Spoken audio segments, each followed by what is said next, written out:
Christ Triumphant, August 16th, Daily Devotional by Ellen G. White. We are sanctified through the truth in Jesus. Sanctify them through thy truth. Thy word is truth. John chapter 17, verse 17. Every soldier engaged in the spiritual conflict must be brave in God.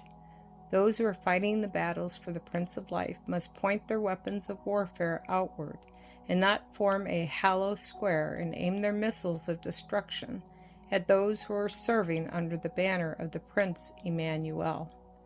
We have no time for wounding and tearing down one another.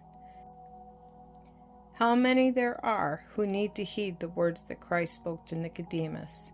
Except a man be born of water and of the Spirit, he cannot enter into the kingdom of God.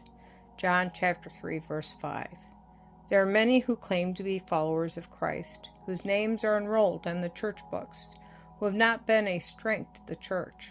They have not been sanctified through the truth, and it is not receiving the truth simply, but practicing the truth, that sanctifies the soul. Let those who would be sanctified through the truth search carefully and prayerfully both the Old and New Testaments, that they may know what is truth.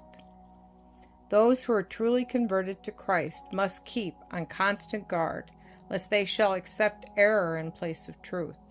Those who think that it matters not what they believe in doctrine, so long as they believe in Jesus Christ, are on dangerous ground.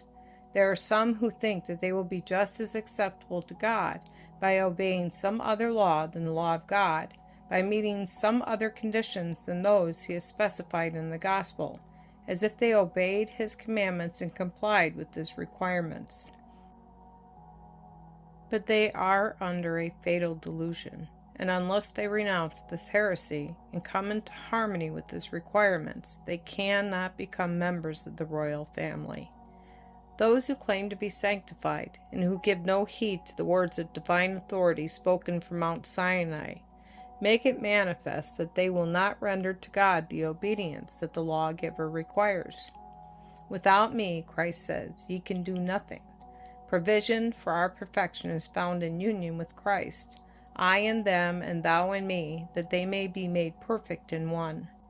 John chapter 5, verse 5 and 17, verse 23. What pleasure could heaven possibly be to souls who would not be drawn to Jesus in this life, to study his character, and to be with him in the life that is to come?